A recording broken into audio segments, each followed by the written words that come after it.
Hello, everyone. Good evening. We're going to get started in a few minutes if you want to take your seats.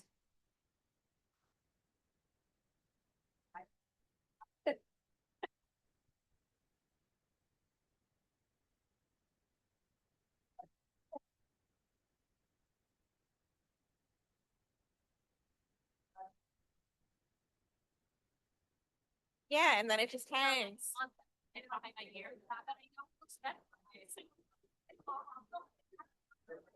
Welcome, everyone.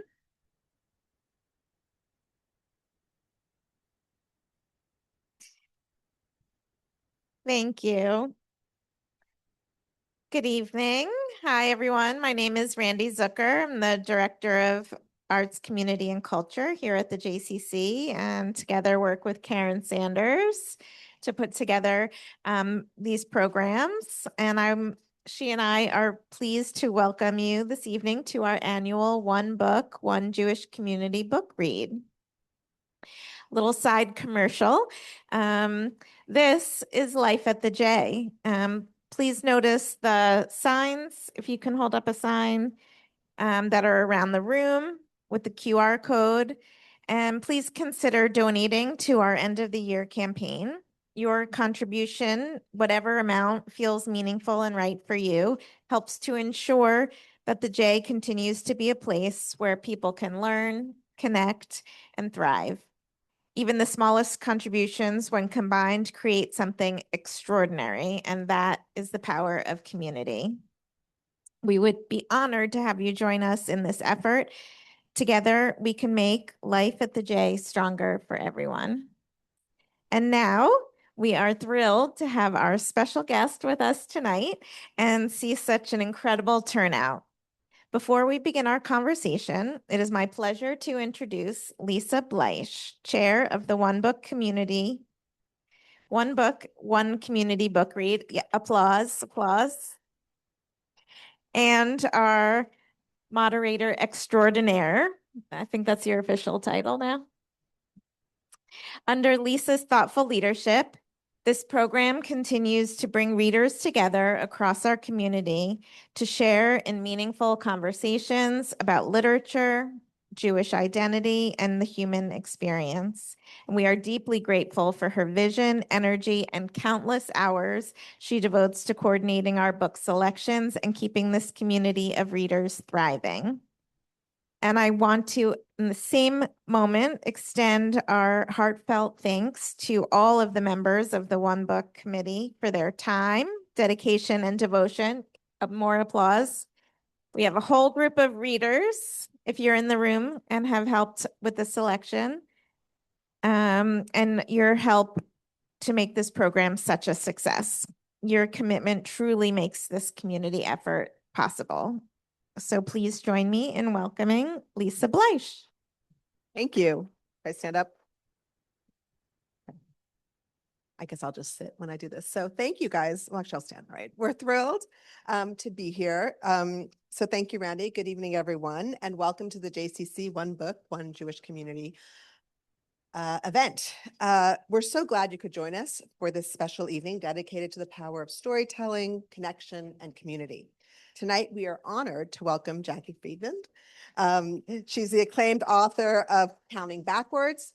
Jackie's writing is widely praised for its emotional insight, vivid characters, and thoughtful engagement with questions that are both timely and timeless, touching on reproductive rights, incarceration, and society's expectations of women and mothers. Counting Backwards is a moving exploration of two remarkable women, a story that stays with you long after the last page is turned. Jackie is the author of 4 other titles, including USA Today and Amazon bestsellers, He Gets That From Me and Trouble the Water. She is a graduate of the University of Pennsylvania and NYU Law School, and she practiced as a commercial litigator for as long as she could stand it. Then she returned to college to earn her MFA in creative writing from Sarah Lawrence College and has been writing ever since. Jackie comes to us today from Westchester, New York, where she lives with her husband, 4 children, and 2 dogs. So please join me in welcoming Jackie.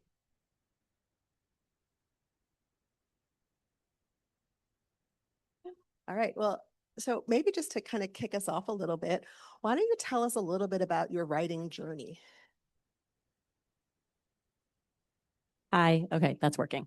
Hi, everyone. Thank you for having me in your lovely community tonight. My writing journey began, I would say, when I was in college as an English major, and I was in my junior year of college, realizing that I wasn't going to be in college forever, and it was time to figure out what I was going to do next. So I went to see my favorite English professor and told him I was thinking about doing what he did and getting a PhD in English and becoming an English professor. And this lovely man who was nearing retirement very quickly talked me out of that.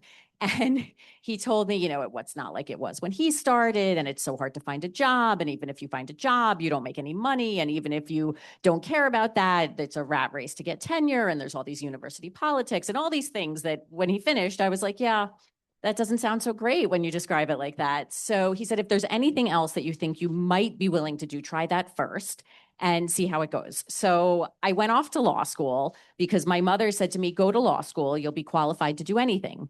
So it turned out the only thing I was qualified to do was become a lawyer. So I did that and I joined a big firm. And from the minute I stepped into that law firm, I was like, oh my goodness, what have I done? And so I was a very responsible young person. I wasn't going to just like quit, but I knew that this could not be my life. It was not my love. It was not my passion. And I was, on top of everything else, I was doing commercial litigation and I was doing the driest cases you could possibly imagine. Just for context, if you ever have bought a can of vegetables where you get the pop top, that's like a soda can, Yeah. the people who make the body of the can are different than the people who make the top of the can. Okay. And some vegetables had spoiled and they were suing each other. This was like a year and a half of my life. So Is there a novel in there? the most boring book you'd ever read. So I started writing on the side. I thought if I could write a book, this was what I had always loved. And I also had been so dismayed by my day to day that I had started reading a lot, when I wasn't at work. And in college, I had been reading, Victorian literature and Mark Twain and all these things. But as a young professional, I was reading much more commercial fiction. And I realized, like, while I never would have presumed to try to write something like, Canterbury Tales or Pride and Prejudice, these other books, like by Emily Giffin and Jennifer Weiner, those kind of books, I was like, maybe I could do something like this. So I started writing on the side, and eventually I cobbled together over years a draft of a novel. And I was also getting married and having my kids. And when I got pregnant with my fourth child in 6 years, my sister said to me, she was also an attorney, and she was like, what are you doing? Are you a lawyer? Are you a full-time mom? Are you a writer? What is happening? So at that point, I quit and I went back to school and I got my master's in creative writing because I really felt like I needed to be around people who loved writing as much as I did. And it was a great experience. Everybody in that program, it was the only time I've ever gone to school with a group of people where everybody's who's there is there because they cannot help it. Yeah. They all know it's like not the wisest move, and they're just all passionate. And it was such a great experience for me. And I finished the draft of my first novel during my time in the program.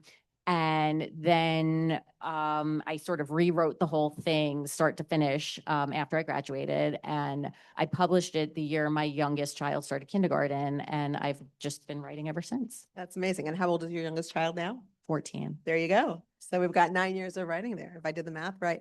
So did your short legal stint, did it inform your writing in any way? Was there anything that you were able to take from it and apply it to your writing? So when I started writing, I was so anti-law that I was like, I'm not going to do that whole like John Grisham thing. I'm not going to incorporate any law in my books. First book, no law. Second book, I had a main character who was a lawyer, but the book really had nothing to do with her job other than the fact that she didn't like her job. Yeah.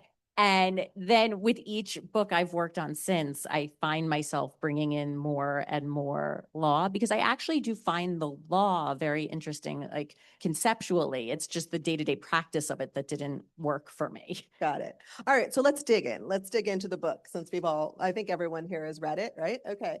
So in the author's note, you mentioned that when you were a senior in high school, so the same age as your third son right now, right? That you had this project where you had to pick a legal case and follow it for the year. And it was this Carrie Buck versus Bell case, right? And it stayed with you for all this time. Did you ever imagine that something like that would happen in your lifetime?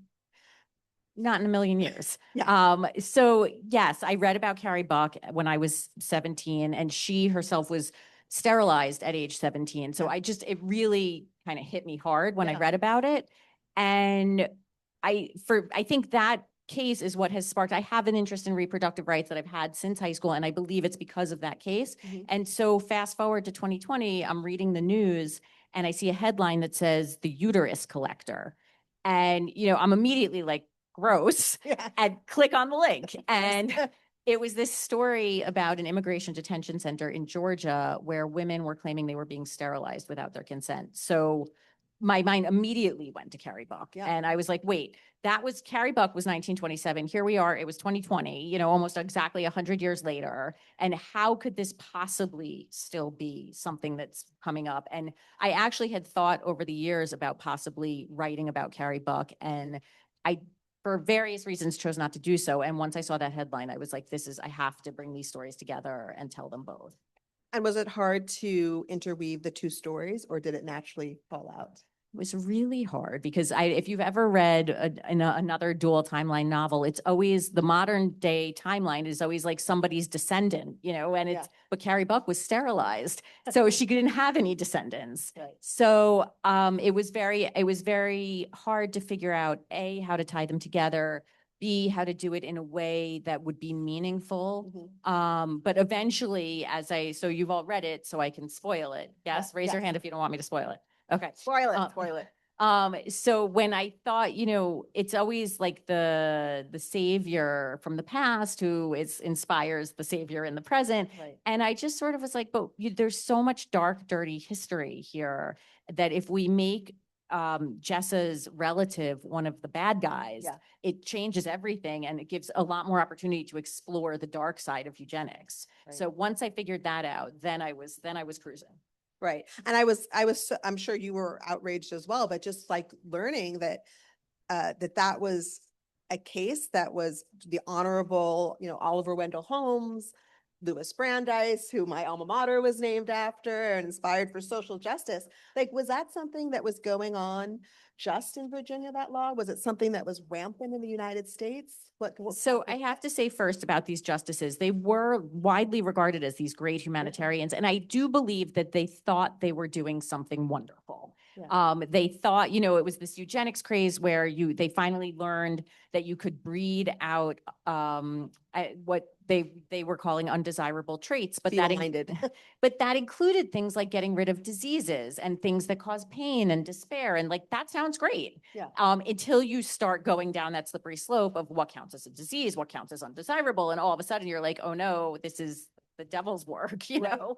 But so I think that being able to show how these justices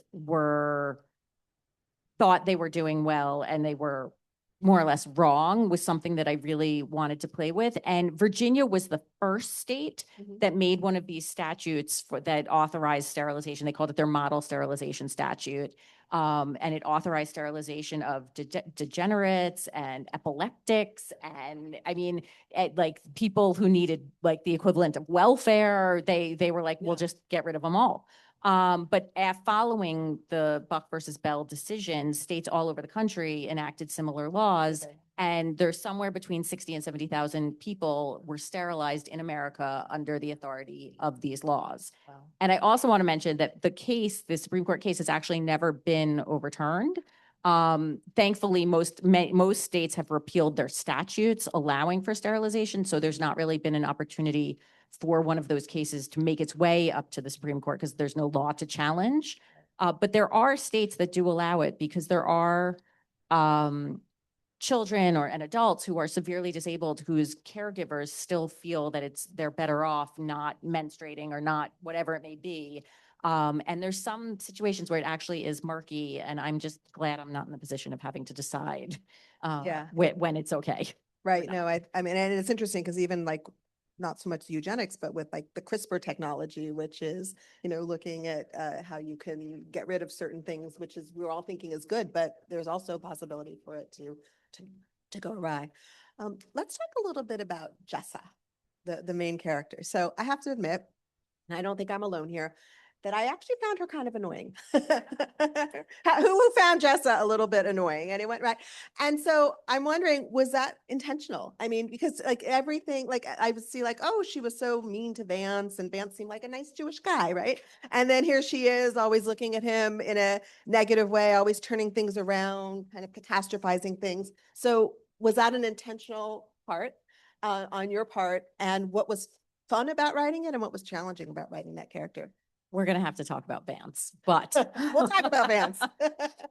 But yes, it was intentional. There is a big debate in the literary world about whether the main female character in a book has to be likable. Yeah. And I am of the belief that no, she does not. Yeah. And in fact, I feel like well, that's its own separate TED talk. But I see it coming. A TED Talk, the undesirable or the unlikable female character. But I also think that, if you read a book and it's like there was this young woman and she was wonderful and everything worked out for her, the end, that's a boring book. Yeah. Versus you take a character who's really supremely flawed and you show her growing and changing based on the circumstances she's in. Now you have a story. That's number one. Number two, I also felt like it was important to show that you don't have to be a perfect person to step in and help in difficult times.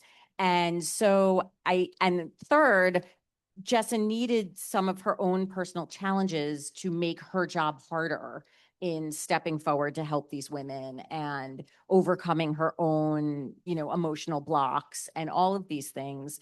And Vance was a jerk. Yeah. Well, he becomes, I mean, we see him as a jerk, later on, but it's almost interesting how you, like, as Jessa grows as a character, then you start to see Vance switching, right? So it's like this reframing of how you see things. And I think that's so true. You see somebody, like, I mean, that was even one of the things I noticed. Did you use Dustin as almost a mirror to Jessa's growth? So one of Jess's flaws that I think is maybe not as in your face is the fact that she's a very bad judge of character. Yes. And yes. Well, I think that is in your face. I think we see that through her eyes. She's an unreliable narrator, right? Right, exactly. Yeah. So she meets fans and thinks like, wow, this guy's so great for me, when in fact, he's just great for addressing her needs in that moment. Yeah. She meets Dustin and immediately hates him. Yeah. And it turns out he's actually a guy that she really is going to respect and be drawn to. Yeah. And on top of that, when she goes into the detention facility and she meets these women, she's so tone deaf at the beginning, and she gets all dressed up for her meeting she's just missing the point entirely. And it's also like snap judgments that are wrong, and she needs more time to sort of process and digest and make more mature, reasoned judgments about people. But I do have to say about Vance that I initially, in the earlier drafts of the book, he was a much more nuanced character. I personally am very interested in the idea of like the mediocre marriage and where that line is of, maybe it's good enough and you should stay versus like, no, you need to leave. And I wanted to put Jessa and Vance right into that gray area of we're not sure. And my editor felt very strongly that Vance needed to be worse. Okay. And I tried to include Jewish characters in my books because I feel that people all over the country, many of whom have never met a Jewish person, are reading my books, and so many Jewish books are about the Holocaust or a person grappling with their faith. And I just want to like portray Jewish people dealing with drama who happen to be Jewish, and maybe they go to a shiva or maybe they go to a bris, but it's not the point of the book. So I was very, wait, he's my Jewish representation and you want me to make him like the world. Well, yeah, that's how I felt. Here's this nice Jewish boy, and oh, wait, he's not such a nice Jewish boy, right? Well, that's how he got his nice Jewish cousins. Yeah. So. Yeah. Right. Well, it was also interesting. So I don't know what the changes were that your publisher or your editor wanted you to make, but it seemed like the perceived infertility, because again, Jessa, catastrophizes and makes it like seem like even though she hasn't been a full year without getting pregnant, that she has infertility. And then that seems to be the rupture in the marriage, or that leads to that. And that's often very common in couples that do have fertility issues. Do you think they would have ultimately gotten there anyway, or was that the straw, I guess, that opened it up for them, that it broke the camel's back? I think they would have fallen apart regardless. I think there are certain people when in their relationship, what makes them feel validated is that their partner is vulnerable and needy and struggling with something. Mhm. And I think that as Jessa gets stronger and Vance is less needed, that's hard on Vance. And so that puts the stress on the relationship. Right. Right. And it's interesting because both of them are, I guess, suffered trauma, experienced trauma in their lives. And so for Vance, it was generational trauma through being the grandson of Holocaust survivors, and he develops a hero complex, which is kind of what you were showing. And then Jessa, it's more that her parents died when they were going to in a car accident, going to a parent teacher conference. So she incorporates that trauma. She sort of internalizes it. And then she has a really hard time kind of letting go, turns like anxious, catastrophizes, and, sort of second guessing herself. At what point what was that interesting to you about that sort of generation, that trauma, and how people process trauma? Because a lot of the characters suffer trauma in the book. Isabella, she's sort of positive. Dustin has a positive. Like everyone seems to be positive except for Jessa. And I guess you could say Vance goes overboard. I think as people age, I think there's fewer and fewer people who have not experienced some sort of trauma. And I think that is where the pull comes from, in how that trauma has changed them and what other external factors are going to then heal them from it. So that it was sort of, and I think oftentimes putting yourself at risk and helping somebody else is the best way to heal from like loss and grief and things like that. As for the other characters' trauma, there's all these little fixes throughout, and it's sort of just watching them all grow together. Right, right. No, and I think that was interesting because Jessa initially didn't want to help out the women in the detention center. It was almost like she's like, well, I'm just here to do this, and I'm not going to do that. And her grandmother was the one who really kind of put it in her lap to say, hey, check out this case and see what happens. Do you think that the grandma wanted her to find out about her great grandfather? Do you think that was? I don't think she necessarily wanted her to know that her great grandfather was on the wrong side. I think that, the lawyerly approach, when your client says to you, I want to fight my deportation order and all these other terrible things were done to me, but this is all I want. The lawyer is supposed to say, you like to respect the client and say, okay, we'll just take the case you're interested in. But I think with the pushing from Jess's grandmother plus her own fertility struggles, that's why she was having from my perspective, that's why she was having the fertility struggles, so that it's so close to home that she's vulnerable to when her grandmother plants the seed of, you really need to take this case and read what happened to this other young woman back in the day, that she is willing, or not even just willing, but begins to understand that she has to take this case. But it's not really until she finds out about her great grandfather, that she gets that extra oomph. But I don't think her grandmother processed that was how it was going to happen. But I think on some level, the grandmother probably unconsciously wanted her to know, right? Because it was sort of this hiding thing. It's almost like the grandmother says to her at the very end, she says, hey, like, everyone suffers loss, like what you were just saying, and you need to move beyond it. You can't be stuck in your loss, because for so long she was just stuck in her loss and she couldn't move forward. Have you had experienced that either yourself or known other people who have been like that? I'm very lucky to have not in my personal life suffered that kind of loss, but I've watched people that I care about get stuck in a place when one bad thing happens and they just can't get past it. And it's so frustrating and hard to watch someone you care about suffering like that, that I think for me, it was cathartic to be able to write about people moving beyond it and healing from it. Yeah, I think that's a really good point. So I know you do a lot of research, and that's a big part of your process. What surprised you research-wise, both in terms of the science and the legal side? So I love the science. What had most surprised me is the fact that I love science. I get stuck in it and be like, this is so interesting. Look at how they did this.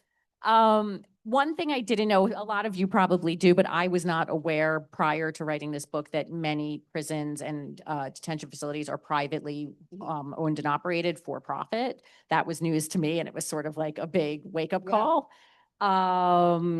And I mean, I go down these rabbit holes when I'm researching where I need somebody to like come and pull the plug on my computer because I'm like, I start researching something that I don't even need to know for the book, but I'm like, it's so interesting how they made perfume, you know? But I definitely was surprised to learn that American scientists won awards from the Nazi regime for their research in eugenics. I was surprised to learn that it was American research that gave the Nazis the idea of creating a master race and the idea for racial cleansing. So that was distressing.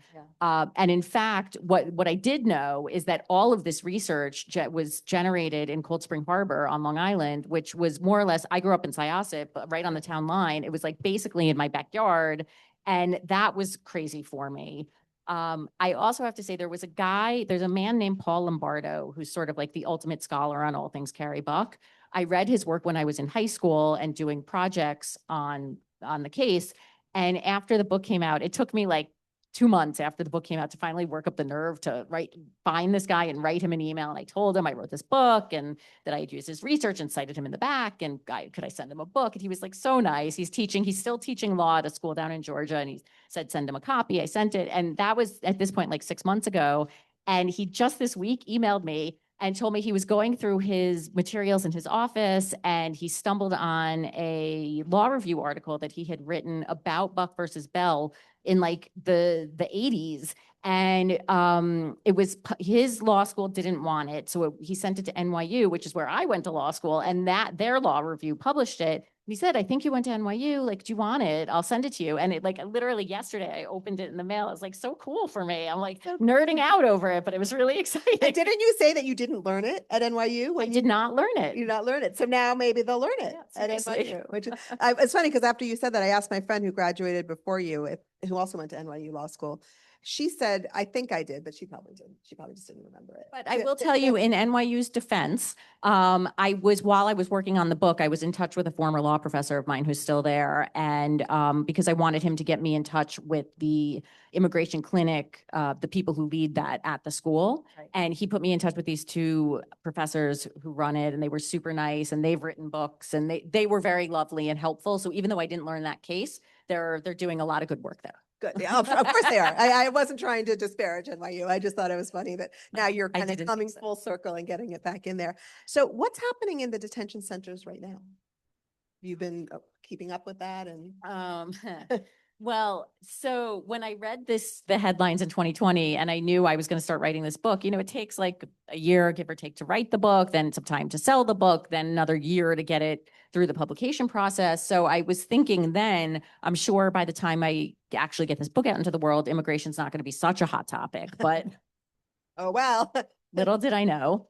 I can tell you that since the time that this news story broke, there was a bipartisan congressional investigation into what went on at the Irwin County Detention Center in Georgia, and that detention center has since been closed. The committee found that there were, as they put it, non-consensual, invasive, unnecessary gynecological procedures performed on multiple inmates at the facility.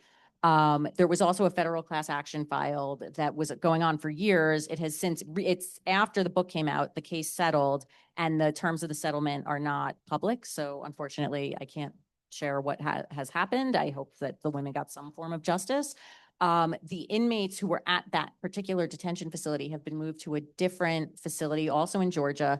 Whereas that one was all women, they've been moved to a place that's co-ed. And last I heard, there were a lot of allegations of sexual abuse coming out of that facility. Oh, so I would say not great things. Not great things. And was it insurance related? Is like as you showed in the book, is that what the U.S. collectors? There's still no answer. It seems like it was it was born of greed with no regard for people because of who they were, basically. So when you are thinking about books and you kind of come up with topics. I mean, this kind of hit you because you have those two things coming from two sides. But what's your inspiration? And do you have like certain criteria that you say, yes, this is like, this has the makings of a good story? So, my mom is a professor, she retired recently. She was a professor of special ed. And I always thought she goes off to work every day and she's making the world a better place. And that was what I wanted to do. And then I went off and worked on canned vegetables and was not making the world a better place. So when I started writing books, I wanted to write books that matter. And I do believe that fiction, even very light fiction that touches on no social justice issues, can teach empathy and kindness and even just the skill and value of reading and peacefulness and all of that. And so I do think that authors are in their itty bitty way making the world a little bit better. But so for me, when I stumble on stories that I feel like more people need to know about this, that's when the light bulb goes off and I say, I need to write a book on this.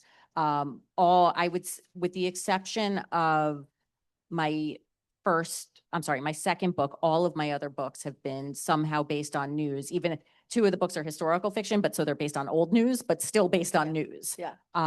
So it's usually I read and I read and I read and something hits me or I hear something on the radio and I'm like, oh my goodness, that's the craziest statistic. Is that true? And I go to Google and I find out it is, and then my mind just starts running wild. And so is there something that your mind is running wild on right now? Well, I have another book coming out in August. It's called Breathing Underwater. And the impetus for the book was I heard on the radio that 8% of American college students are homeless. And I had this thought, like, how could that be? That makes no sense. And I went to Google and it is indeed true. And I started to think about like, how could a college student, there must be all different ways that college students end up homeless. Some start out that way, others become homeless during college. And I was kind of toying with various things. And at the same moment, I stumbled on a statistic that 40% of Americans do not know how to swim. And all of a sudden my college student became a swimmer. And like it just evolved from there. And it's Swimmer? What's that? A homeless swimmer? Well, she loses her scholarship when something bad happens, and then she loses everything and is trying to get through college. And through an unlikely relationship with an autistic teenager, she is saved. And my teenager with autism kind of becomes the hero of the book, which felt really good after writing a book about somebody being sterilized because they didn't want any more flawed individuals being born. So while totally not a sequel to this book, it felt like an answer to the book. So I guess books it comes from all different directions.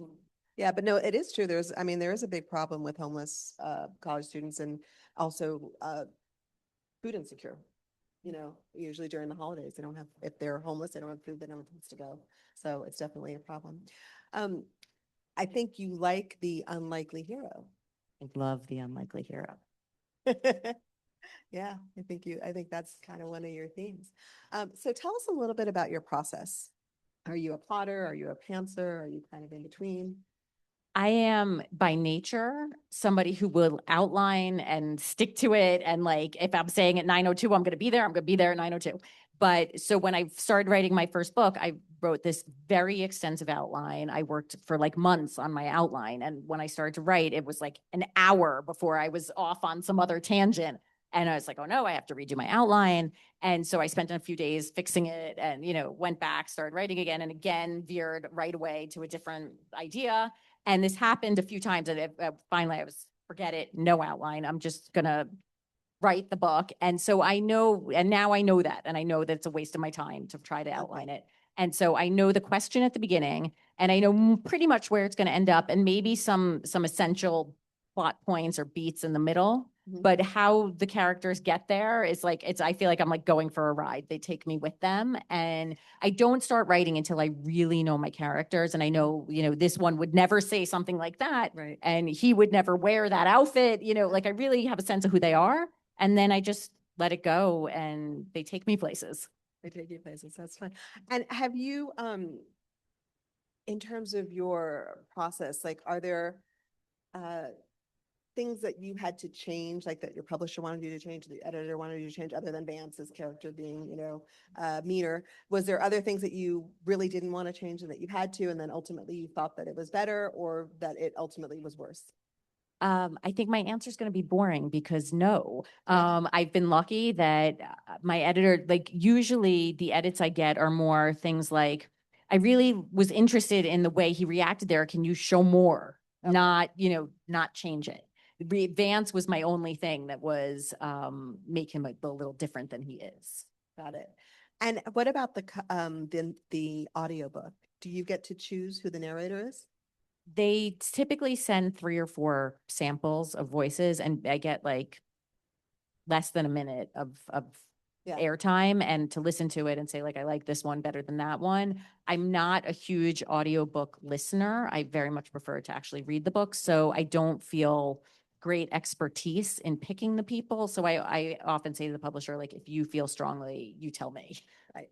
Well, it's funny that was actually a question from one of my my book club friends, because she had listened to the book and I ran into her at a holiday market and she's like, I have to ask you, like, I listened to the book and I'm wondering if she got to choose a narrator because she was really annoying.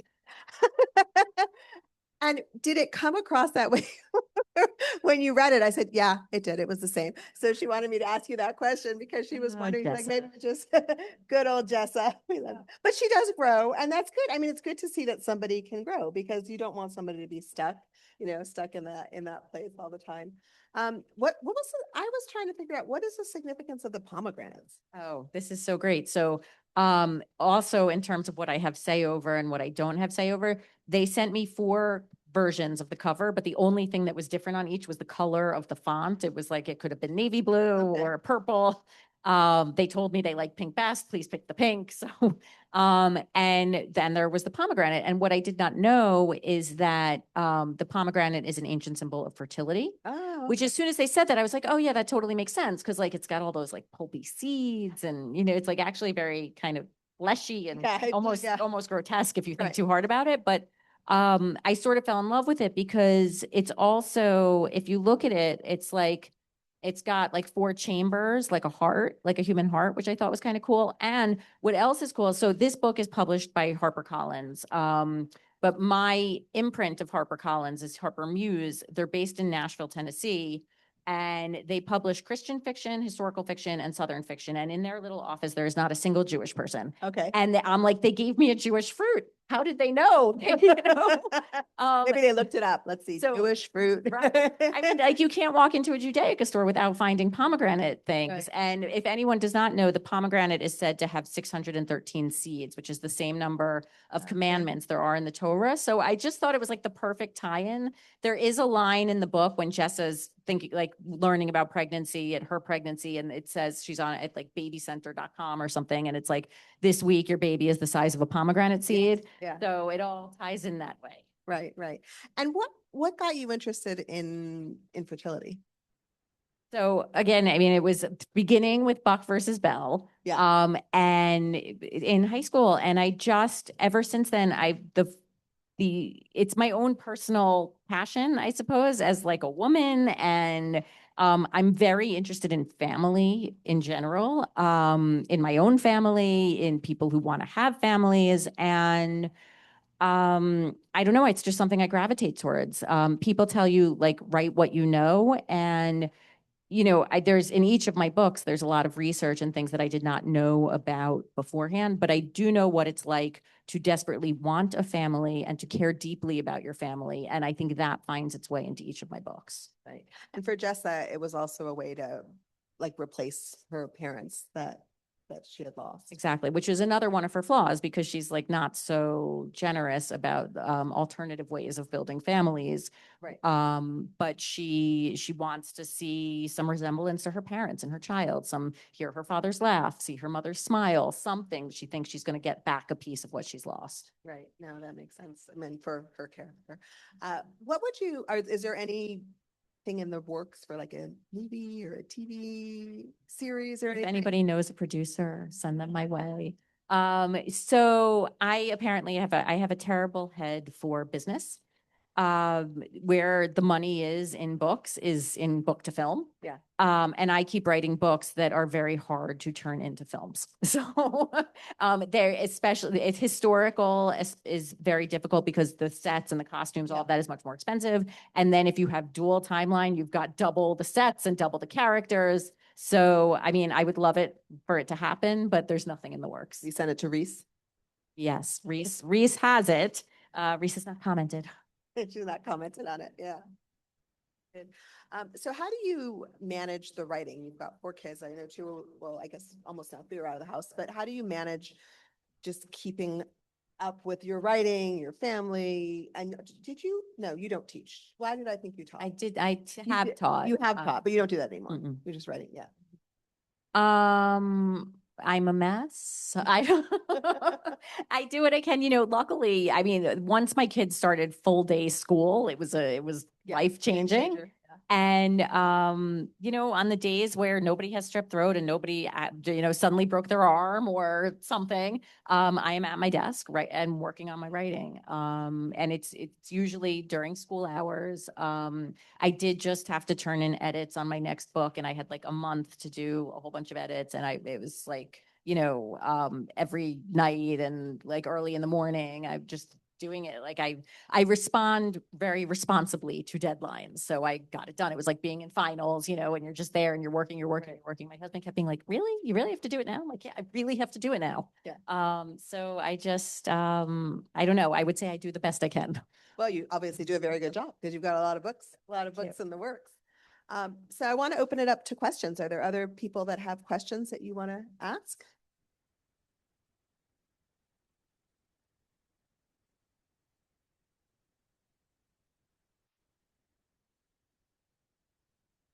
Along that same line, it's interesting to hear about how your ideas come and what sparks an idea. But so from when you got this idea for this book you're in the process of, how long have you been working on it? So when I sold this book, Counting Backwards, it was a 2-book deal. So they gave me until June, June of 2025 to get them my second book. I sold this one. Oh gosh, I don't remember. It was like they were giving me basically a little over a year to get them a book.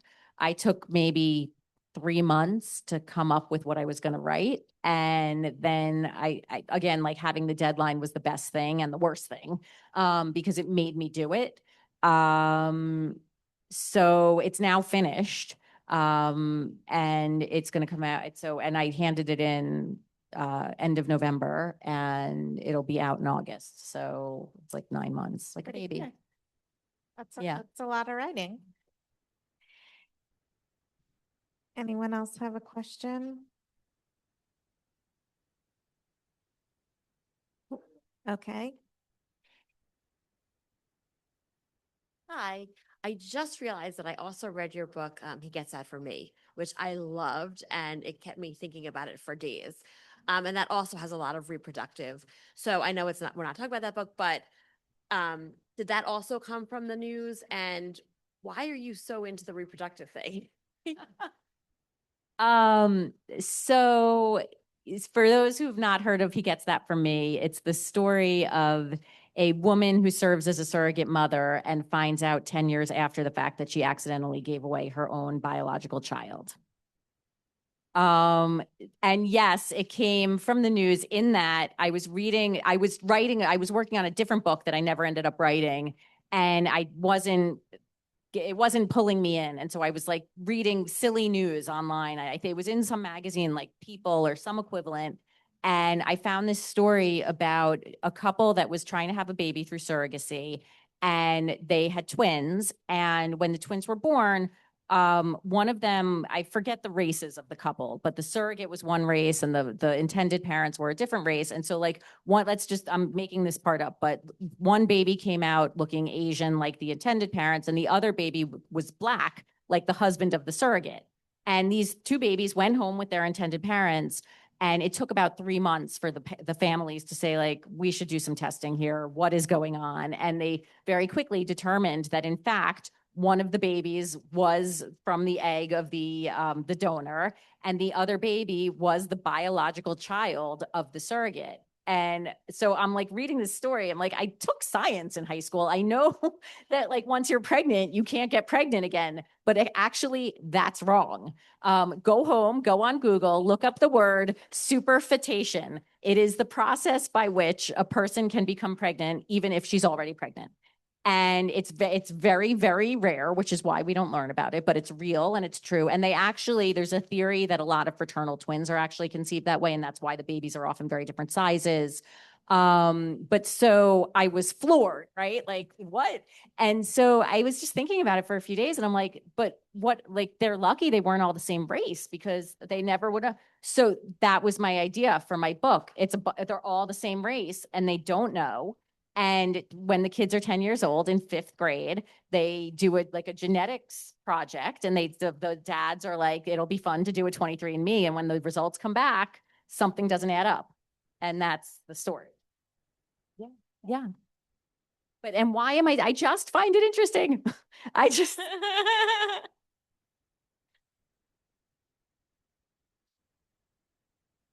How'd you get the name Vance for Jewish man? Oh, I love this question. So again, in the idea that like I want to represent Jewish people all around the country, et cetera, I have a blonde, blue-eyed sister named Kelly, who's Jewish.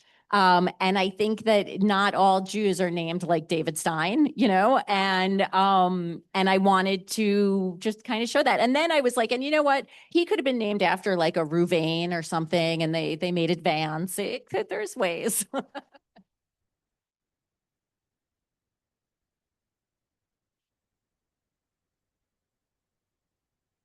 Thank you.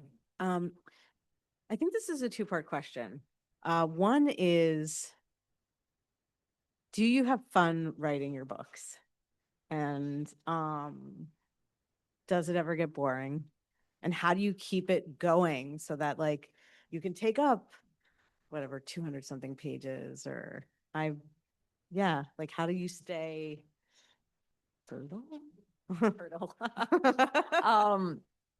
So parts of it I love and parts of it I hate. Like there's a part, how when you exercise, like you don't necessarily love it while you're doing it, but you're so glad you did it when you're done.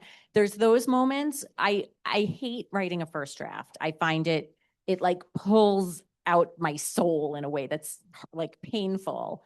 But once I have that draft, I read there's if any of you know Key and Peele, the comedians, one of them, and I can't remember which one, said that when he's writing, he doesn't put too much pressure on himself for that first draft to be great, that he imagines it like he's putting sand in the sandbox so that then he can come back later and build castles.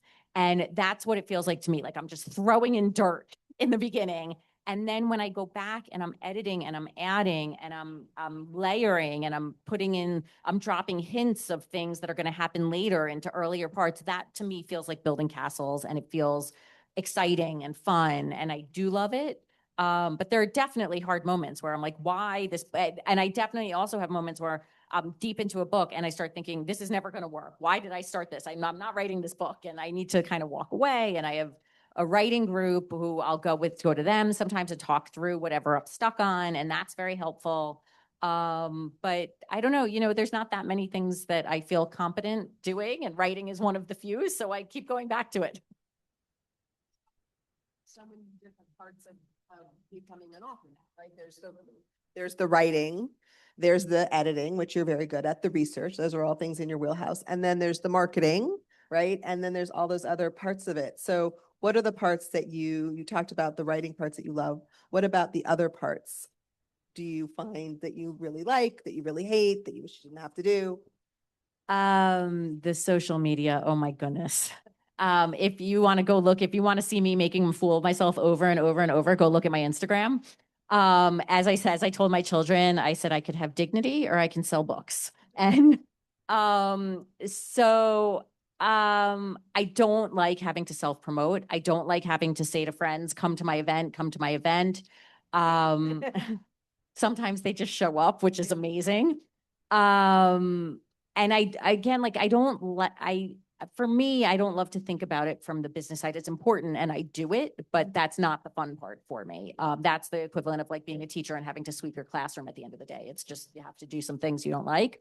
But for the most part, when I was thinking about becoming a writer a million years ago before college, et cetera, one of the things that my parents said to me is, you like being with people and it's such a solitary endeavor and you'll be lonely and you won't like it. And I have to say, I've made more friends writing than I think the last time I had so many friends from one thing. It was like being in school, and so I don't find it solitary at all. It's like just the right amount of being alone to recharge me to then go out into the world and interact. And so I love that. And I mean, I would say there's not much I can complain about. I just really like it. What does your mom say now that you're a successful writer? Since she was doing everything she could to dissuade you from taking this career. Well, so she has retired to Boca, and I recently did an event in Boca. Just spelling. And there were 650 people at the event in the community where she lives. So that was really cool. Yeah, And that's she was my daughter. That's my daughter. I encouraged her all along the way. She did teach me how to write, though, so I'll give her that. Okay.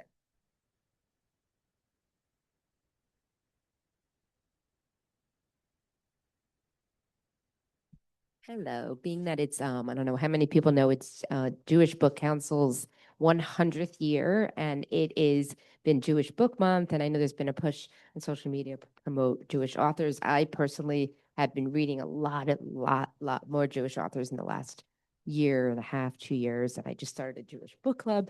But anyway, my question to you on the same note is, have you experienced anti-Semitism being an author, and what has that been like? So I've actually served on multiple panels of like 3 or 4 authors to the panel talking about anti-Semitism in publishing. And unfortunately, yes, it's there and it's real. And there have been lists that have gone around on Twitter and Instagram of, don't buy from these authors because they're Zionists. And everyone's always very careful not to say because they're Jewish. They always say because they're Zionists, but I've been lucky not to have yet been placed on any of those lists, but I have sort of like an author crew that I'm very associated with, and pretty much everyone else in my crew has been on the list. And I can tell you that on Goodreads, I have gotten multiple reviews that say 1 star, the author is a Zionist, or no review, the author is a Zionist. I have a friend who after the only thing she posted on Instagram the day after October 7th, she put up an Israeli flag, and she made it onto that list of Zionist authors. So it's really like the bar is pretty low.